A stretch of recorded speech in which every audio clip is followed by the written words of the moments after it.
तोता और सत्संग की कहानी। एक सेठ और सेठानी रोज सत्संग में जाते थे। सेठ जी पिंजरे में एक तोता पाला हुआ था। तोता एक दिन पूछता है कि सेठ जी, आप रोज कहाँ जाते हैं? सेठ जी बोले कि सत्संग में ज्ञान सुनने जाते हैं। तोता कहता है, सेठ जी संत महात्मा से एक बात पूछना कि मैं आज़ाद कब होऊंगा। सेठ जी सत्संग खत्म होने के बाद संत से पूछते हैं कि महाराज, हमारे घर जो तोता है उसने पूछा है कि वो आज़ाद कब होगा। संत जी ऐसा सुनते ही बेहोश होकर गिर जाते हैं। सेठ जी संत की हालत देखकर चुपचाप वहां से निकल जाते हैं। घर आते ही तोता सेठ जी से पूछता है कि सेठ जी संत ने क्या कहा।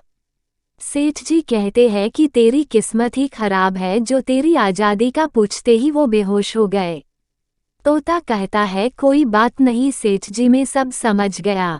दूसरे दिन सेठ जी सत्संग में जाने लगते हैं, तब तोता पिंजरे में जानबूझकर बेहोश होकर गिर जाता है। सेठ जी उसे मरा हुआ मानकर जैसे ही उसे पिंजरे से बाहर निकालते हैं तो वो उड़ जाता है। सत्संग जाते ही संत सेठ जी से पूछते हैं कि कल आप उस तोते के बारे में पूछ रहे थे ना, अब वो कहाँ है? सेठ जी कहते हैं, हाँ महाराज, आज सुबह सुबह वो जानबूझकर बेहोश हो गया। मैंने देखा कि वो मर गया है, इसलिए मैंने उसे जैसे ही बाहर निकाला तो वो उड़ गया। तब संत ने सेठ जी से कहा कि देखो, तुम इतने समय से सत्संग सुनकर भी आज तक सांसारिक मोह माया के पिंजरे में फंसे हुए हो, और उस तोते को देखो बिना सत्संग में आए मेरा एक इशारा समझकर आज़ाद हो गया।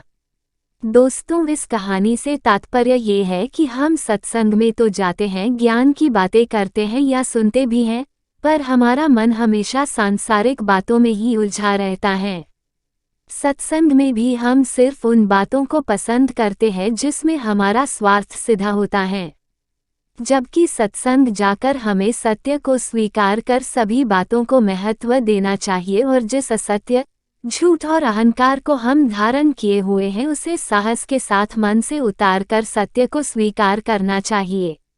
यदि कहानी अच्छी लगी हो तो हमारे चैनल को सब्सक्राइब जरूर करें।